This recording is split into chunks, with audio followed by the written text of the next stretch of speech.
capítulo 7, versículo 14. Quem se lembra do tema de hoje? Não. Sim, essa foi a primeira leitura. Muito bem. Lembrou bem, Vitória, da primeira leitura da devocional. Mas qual é o tema da mensagem? Da tristeza tirando a alegria. Isso aí. Então, quem se lembra da semana passada?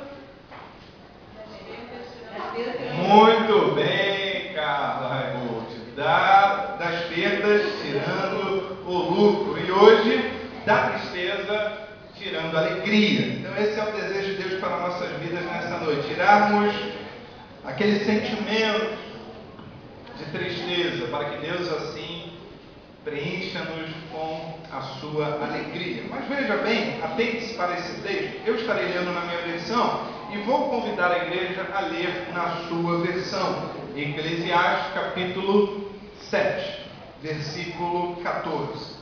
A palavra do nosso Deus diz assim, na minha versão: no dia da prosperidade, regozija-te do bem, mas no dia da adversidade, considera, porque também Deus fez este em oposição àquele, para que o homem nada ache que tenha de vir depois dele. Convido a igreja a fazer esta leitura. No dia da prosperidade, goza do bem, mas no dia da adversidade, considera em Deus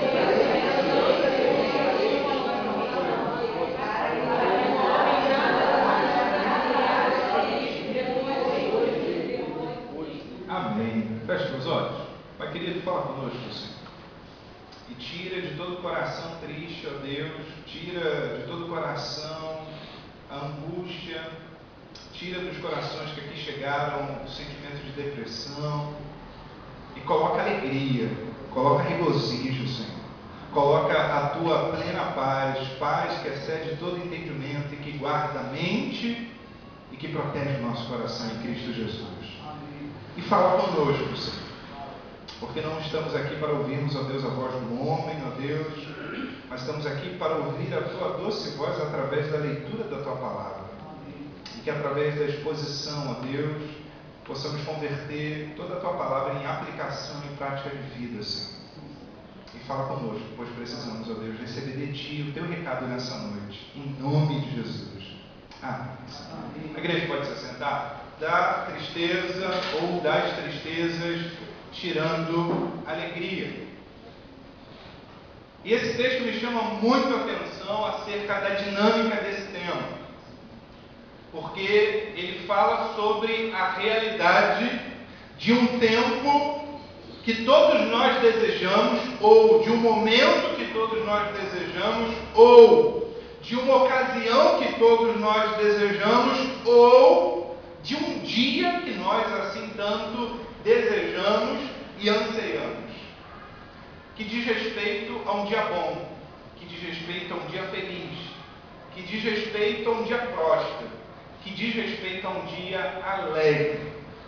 E logo à frente o texto também vai falar de um momento, de uma ocasião, de um tempo ou de um dia que não é bom, que não é agradável.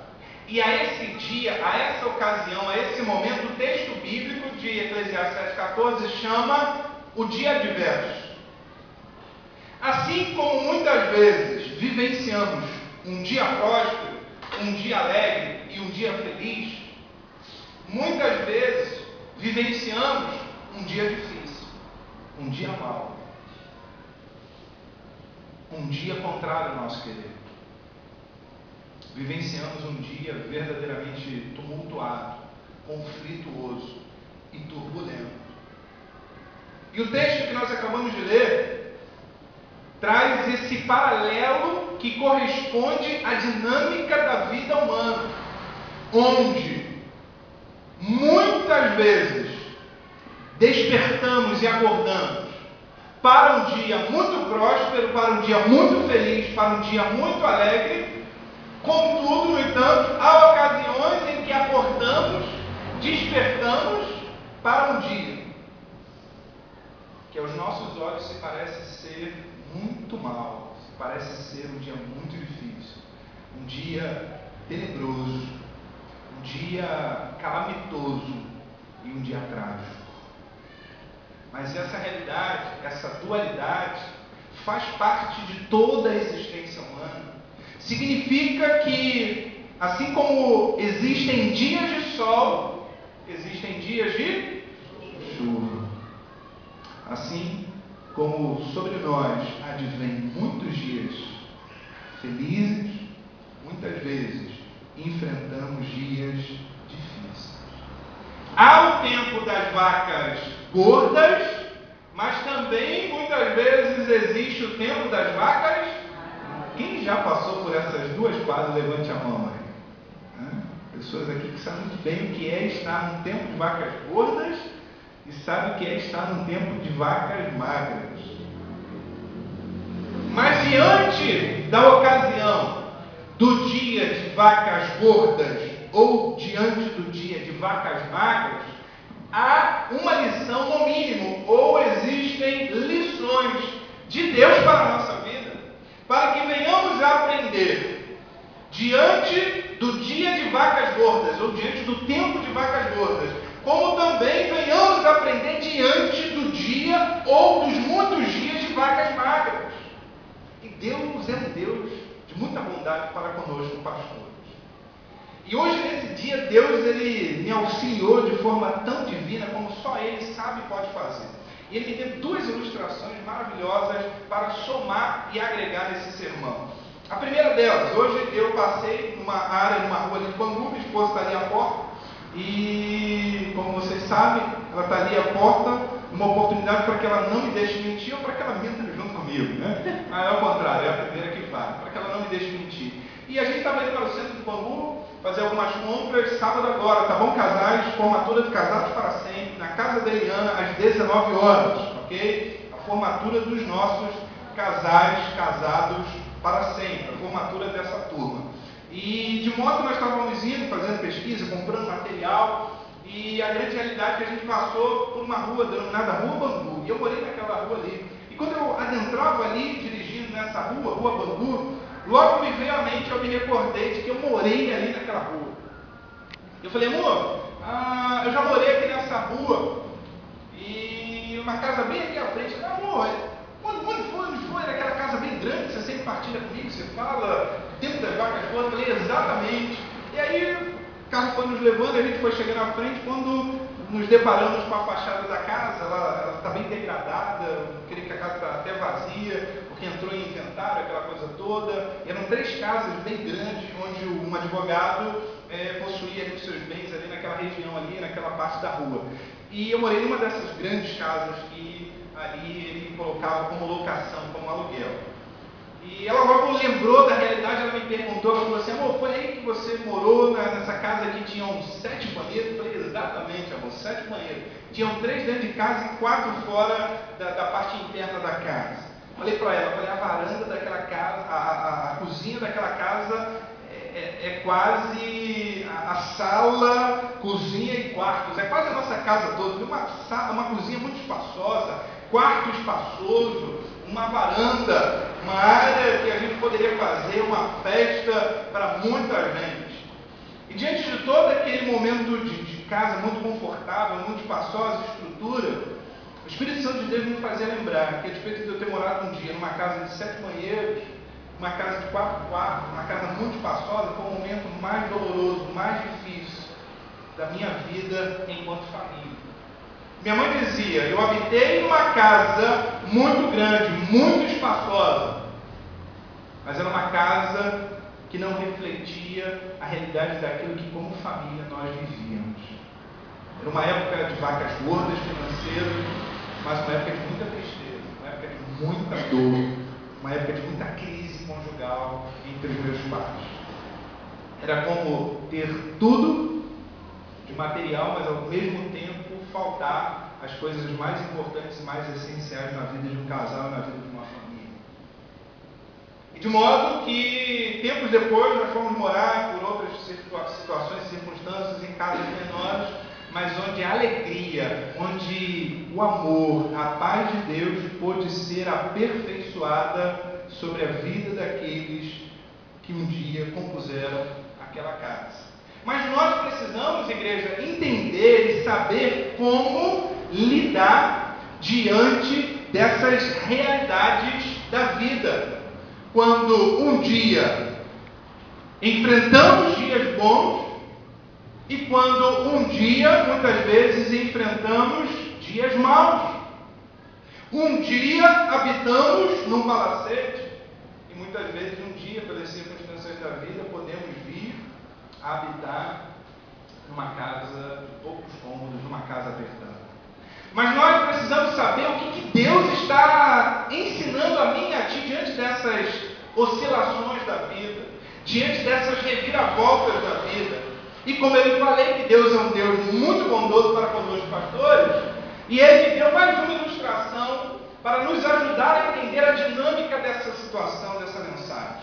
É que hoje a matéria, dizendo, porque eu creio que tenha ocorrido essa entrevista alguns dias atrás, o Michael Schumacher, um piloto de Fórmula 1, essa semana ele comunicou pela segunda vez a sua aposentadoria. Ele havia se aposentado em 2005, se eu não estou enganado, e voltou em 2010 novamente para o seu trabalho, para correr pela Fórmula 1.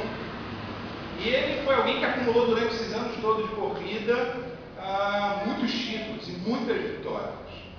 E desde quando ele regressou, depois de já ter se aposentado pela primeira vez, ele regressou para a Fórmula 1 em 2010, ele nunca conseguiu alcançar uma vitória, chegar em primeiro lugar. O máximo do resultado de 2010 até agora foi um terceiro lugar numa corrida.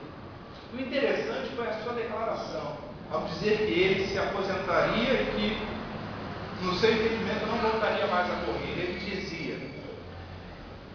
que a realidade da sua experiência, de muitas vezes se deparar com derrotas, trouxe sobre ele uma capacidade de ensino e de lição para a sua vida, que as suas grandiosas conquistas jamais haviam derramado sobre ele tal entendimento. Ele falou: o sabor da derrota trouxe ao meu coração lições que as vitórias não puderam a mim proporcionar. Existem pessoas que gostam e que sabem lidar com um dia feliz. E existem pessoas que não sabem lidar, que não estão preparadas para lidar com um dia mau. E o texto que nós acabamos de ler, ele diz: no dia da prosperidade se alegre, mas no dia da adversidade considera. O que ele está querendo dizer? Não significa que quando o dia mau apresentar a mim e a ti, a gente vai ficar dando gargalhada quando na verdade não há motivo humano para gargalhar-se.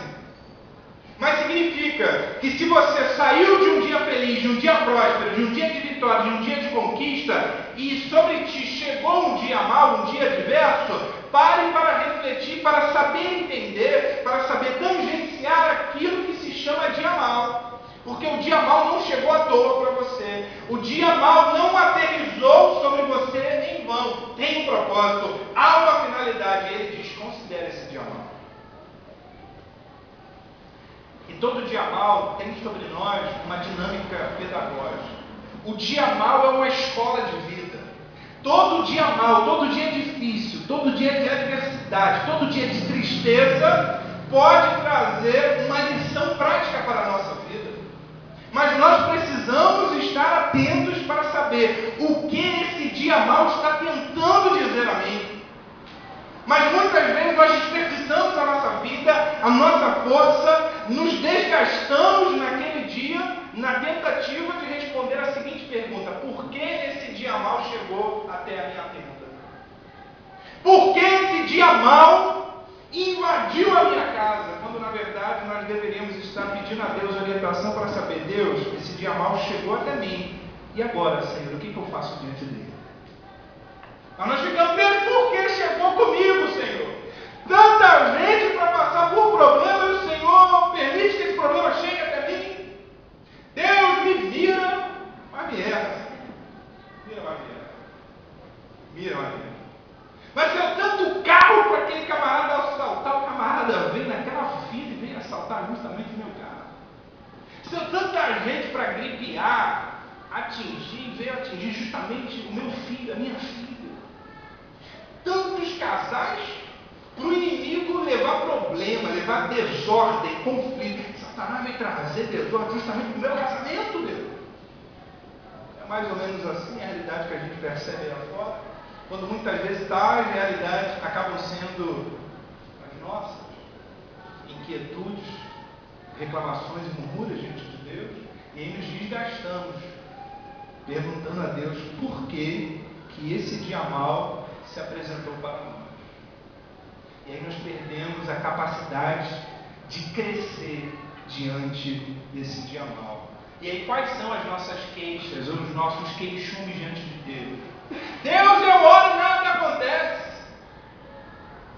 Deus, eu não sei se essa universidade um dia terá fim. Deus, até hoje ninguém conseguiu resolver a minha crise. E aí nós vamos nos apresentando diante de Deus com esse coração rebelde, revoltoso diante do Senhor. Porque queremos que o nosso problema seja resolvido aqui e agora. Nós queremos que esse dia mal bata em retirada. Porque muitas vezes queremos eternizar o nosso dia próspero, o nosso dia alegre. Bom seria se nós recebêssemos a dádiva de eternizar o dia do casamento. Que bacana, né, gente? Imagina, eternizar aquele dia, nunca mais acabar o dia do casamento. Ou que Deus eternizasse o nascimento do filho, o nascimento da filha. Que Deus eternizasse o dia da tua formatura universitária. Que Deus eternizasse aquele dia, o primeiro dia, naquele emprego que você não sonhou.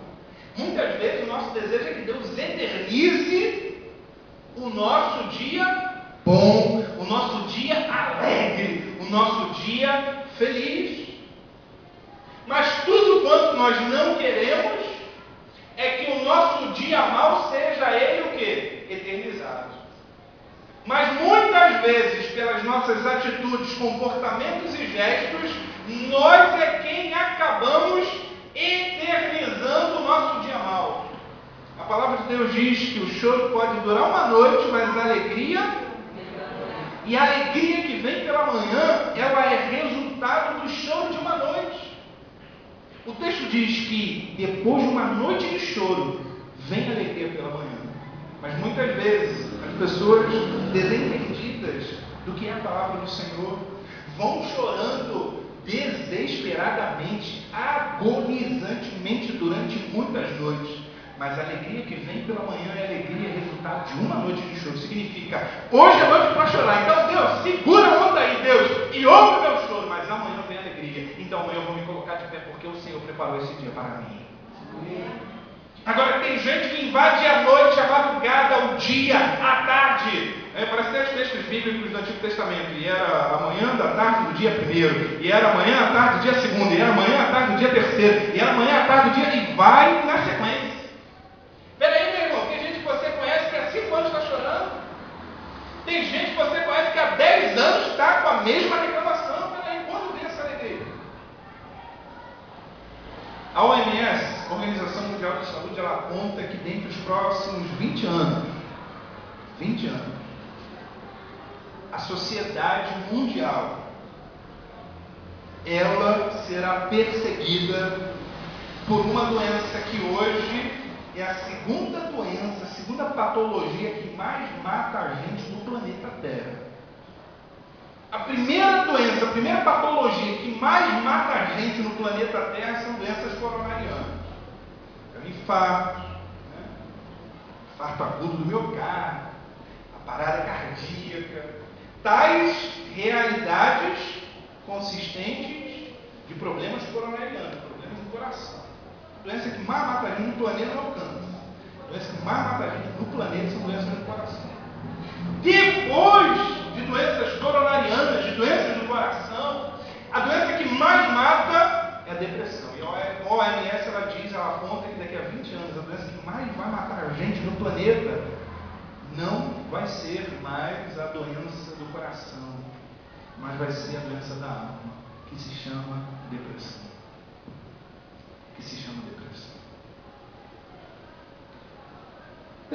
Nós sabemos que a nossa sociedade carioca, a nossa sociedade brasileira, ela está inundada de pessoas adoecidas na alma.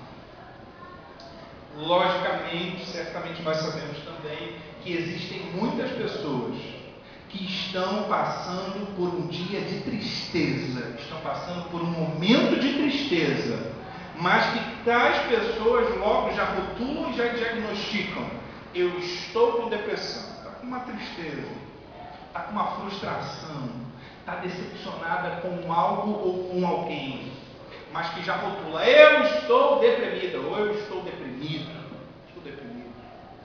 Vocês conhecem certamente pessoas assim. Ou, de fato, conhecem pessoas que já saíram daquele dia de tristeza, saíram daquela semana de angústia, e aí sim entraram num caminho de patologia, entraram no caminho da depressão.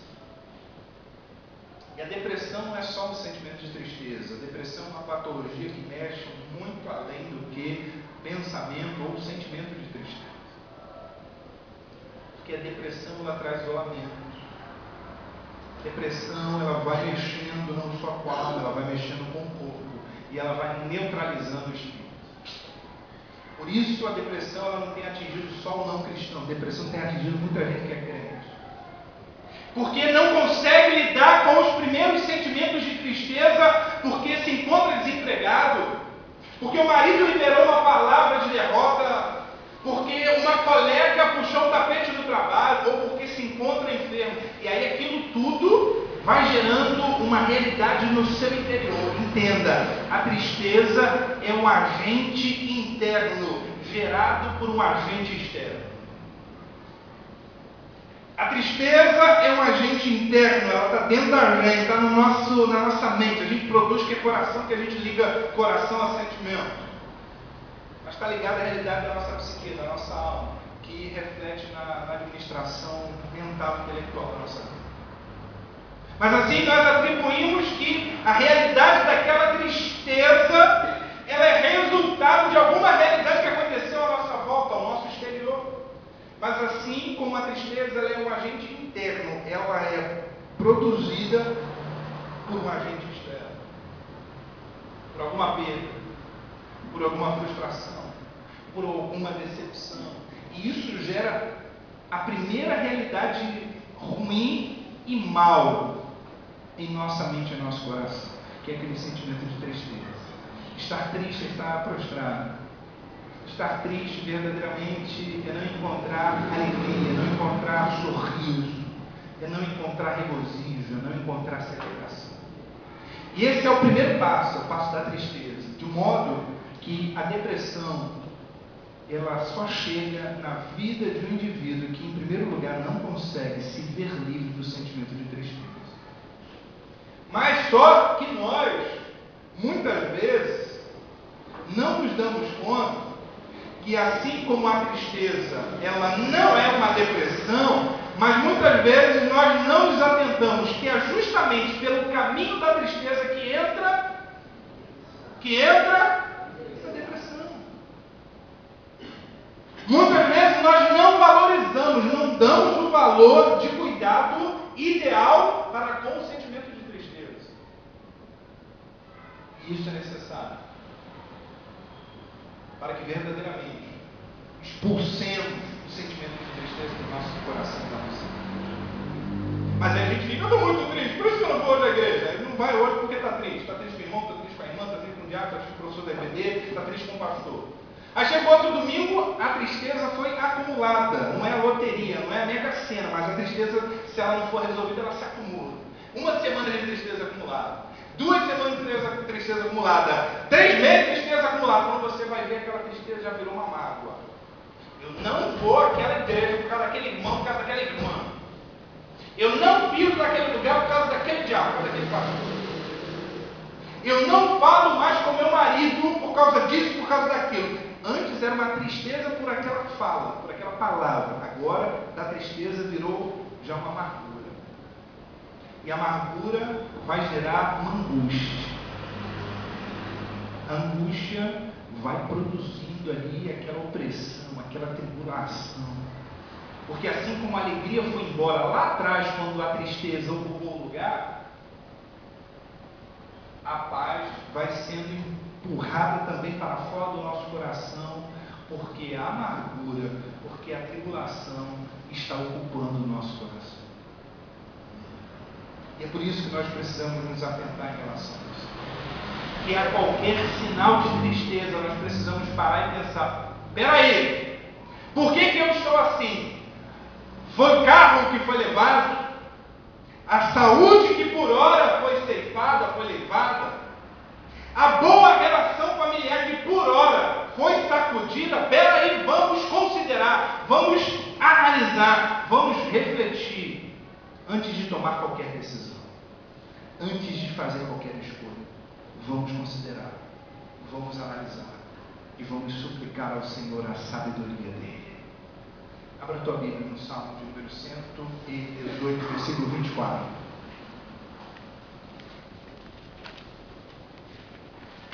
Vamos perceber que é quando tudo parece perdido que nós precisamos receber de Deus a capacidade de lidar com as adversidades da vida. O problema não está só no dia mau. O problema, na verdade, não é o dia mau. O problema é como nós vamos enfrentar o dia mau. Qual vai ser a nossa, a minha, a tua postura frente ao dia mau? Porque o dia mau vai chegar para o justo e para o injusto. O dia mau vai chegar para os bons e para os ruins, para os ímpios e para os crentes. Mas qual é a diferença de como a Carla, de como o Moisés, de como o Thomas e a Roberta irão se portar frente ao dia mau? De como irão enfrentar esse dia adverso. Salmo de número 118, versículo 24. A palavra do nosso Deus diz assim: e este é o dia que fez o Senhor, regozijemo-nos e alegremo-nos nele. Amém? Vou fazer mais uma vez a leitura desse versículo. Atente-se, pois o texto bíblico diz: e este é o dia bom que fez o Senhor, regozijemo-nos e nos alegremos nele. Amém, igreja? Amém. Não amém, igreja. Você não se atentou para a minha leitura. Muito bem, Roberto. O texto que nós acabamos de ler, ele não aponta que o dia que a gente tem que se alegrar, que o dia que a gente tem que celebrar, o dia que a gente tem que pular é um dia bom. Mas o texto bíblico, ele diz: este é o dia que fez o Senhor. Esta é a quinta-feira que fez o Senhor. E se é uma quinta-feira de porta fechada, é a quinta-feira que fez o Senhor, porque Deus é quem nos faz viver, acordar e despertar para esta quinta-feira. Se é quinta-feira de desemprego, é a quinta-feira que Deus assim proporcionou. Se é quinta-feira de dor de cabeça, de febre, de dor na coluna, pico de papagaio, é a quinta-feira que fez o Senhor. E ele diz: a despeito de ser ele o criador desse dia, temos que nos alegrar e nos regozijar nesse dia que fez o Senhor. Ou alguém imagina que é o diabo que faz o teu dia, meu irmão? O diabo só faz o dia se você der a agenda do teu dia para ele. Dizer: Satanás, faça meu dia. Satanás, toma aqui, essa aqui é a sexta-feira. Faz aí a agenda. O que eu tenho que me estrepar às 8 da manhã? Me diz aí o que é o meio-dia, eu tenho que me arrebentar. Mas tem gente que dá a agenda da vida para Satanás. Aí, meu irmão, aí você tira das mãos do Deus barato, do Deus criador, que cria do nada e transfere para o inimigo da sua alma. Aí é contigo, meu irmão. Aí Deus não tem nada a ver com isso. É uma escolha sua. Ele diz que ele nos concede a capacidade de livre-arbítrio, de escolha. Então está nas nossas mãos escolhermos vida ou escolhermos morte. Está nas nossas mãos essa escolha de caminho. Agora, a realidade é: se de fato crê você que foi Deus quem fez do teu dia, como eu creio que foi Deus que fez do meu dia, eu entendo que se os motivos exteriores foram gerados pelas circunstâncias, tragédias e calamidades ao redor da minha vida para proporcionar dia mau, dia ruim, dia péssimo, dia triste ao meu coração, Deus diz que foi Ele quem criou esse dia. E Ele diz que eu, em obediência a Ele, preciso me alegrar e eu preciso me regozijar nele. Mas por que Deus está falando isso para nós? Nos depararmos com a perda e ficar, perdi, estou desempregado. Não é isso. Deus não é um Deus sádico e não é um Deus sarcástico. Então, Ele não quer pisar em você, machucar você, e Ele não está fazendo isso para rir de você. Mas Ele está dizendo que se, diante da agenda que Ele proporcionou para você, você se deparar com circunstâncias difíceis, circunstâncias adversas, situações conflituosas, o Deus que criou a agenda do teu dia tem capacidade de fazer com que você transcenda por essa dificuldade. Posso ouvir um glória a Deus por isso? Ou você não? Amém. O Deus que criou a agenda da minha vida, da tua vida, e que não isentou aquele adoecimento, e que não isentou da minha, da tua agenda, aquela perda, e que não isentou aquele momento de desemprego, aquela situação contrária de entristecimento, significa que Ele tem poder suficientemente de fazer você vencer e andar por cima dessas águas revoltosas, porque Ele é Deus. Porque Ele é Deus. E aí, a proposta do Espírito Santo de Deus através da leitura desse texto é: quando ao nosso redor não tivermos motivos para nos alegrarmos e nos regozijarmos, venhamos a lembrar de que é Deus quem cria e elabora a realidade da nossa agenda. E se tem uma perda no meio dessa agenda, se tem um conflito no meio dessa agenda, Deus está formando ou fortificando, fortalecendo e aperfeiçoando o nosso caráter cristão. Então, dia mau não é sinal de que Deus te abandonou. Dia mau não é sinal de que Deus virou as costas para você. Não, meu irmão. Dia mau significa que é um dia de testes para mim e para ti. Dia mau significa que é um dia de prova de matemática, prova de geografia, de português. É o dia que Deus verdadeiramente estabeleceu para que a gente se esforce para passar naquele teste. Porque você já aprendeu aqui no curso Passo de Fé, que a fé, para ser validada, é uma fé que precisa ser testada. Fé só é fé depois que ela passa pelo crivo do teste, pelo crivo da prova. Jó só de fato foi ser atribuído como um homem agora verdadeiramente com uma fé, um temor, uma integridade e retidão provada e testificada depois que enfrentou aquilo que ele enfrentou. E aí não é agora Deus dando testemunho do servo dele, é o servo dele dando testemunho de quem é Deus para ele. Veja como as coisas se invertem. Satanás chega para Deus, Deus dá um belíssimo testemunho de Jó. Satanás fica inquieto com aquela realidade, questiona a posição, o comentário e a vida de Jó. Deus permite que Satanás coloque à frente da agenda de Jó situações adversas. As situações são alocadas na agenda com a permissão de Deus.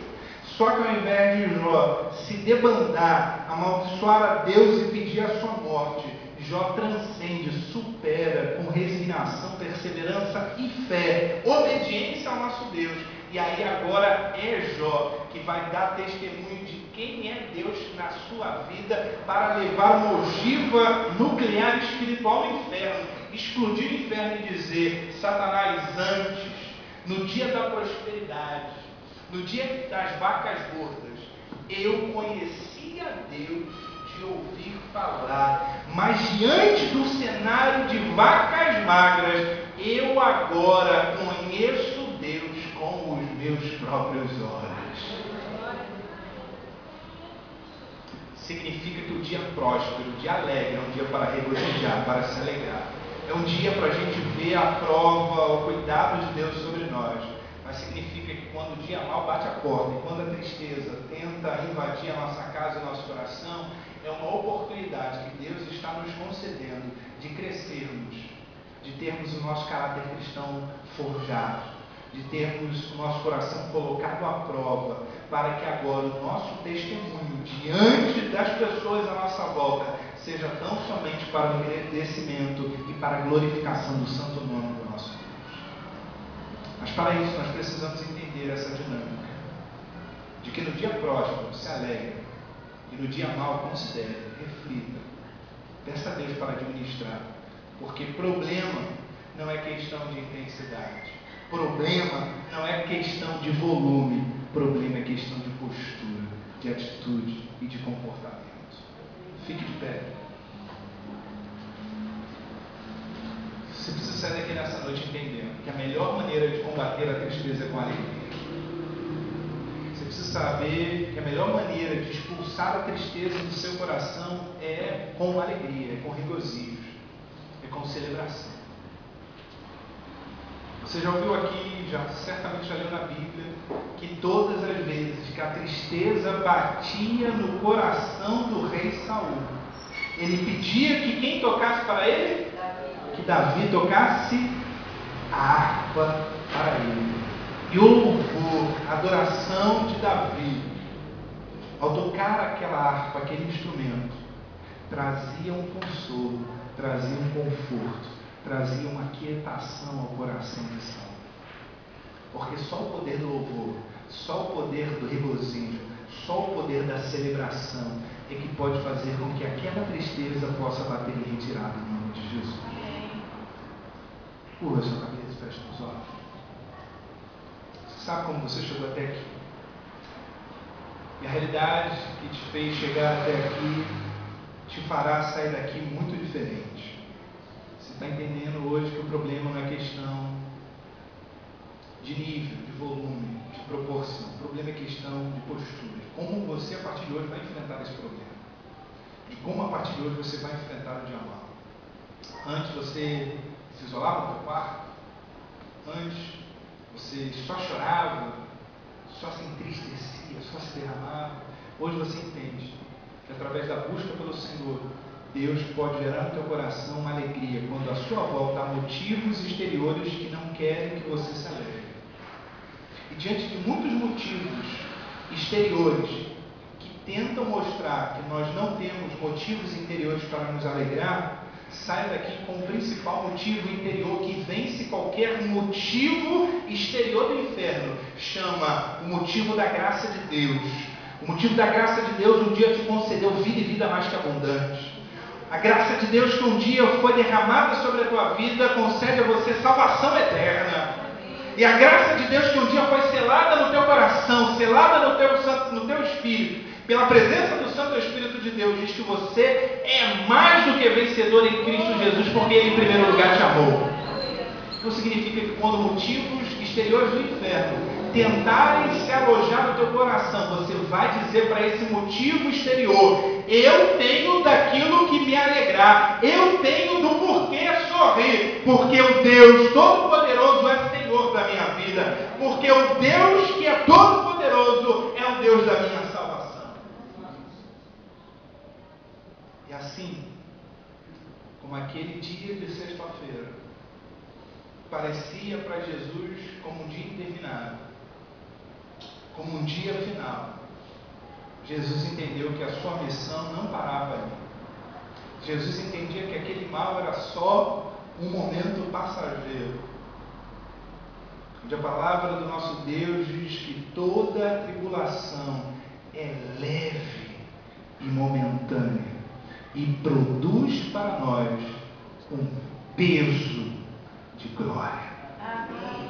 Significa que essa sexta-feira de cruz, essa sexta-feira de dificuldade, essa sexta-feira de provação, essa sexta-feira de dia adverso, de dia mau, está reservando para você um domingo de ressurreição. está reservando para você no domingo glorioso.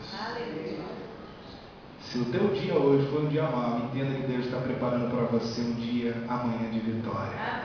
Um dia de conquista. E onde o peso da glória, da vitória do Senhor no amanhã mostrará a você da importância de enfrentar dias maus sem deixar de confiar em Deus e sem deixar de depositar nele a nossa confiança. Pai querido, Pai amado, muito obrigado a Deus por essa palavra, Senhor. Palavra essa que nesse dia trouxe alento ao meu coração, trouxe vigor, ó Deus, à minha vida, trouxe amplitude aos meus olhos, Senhor.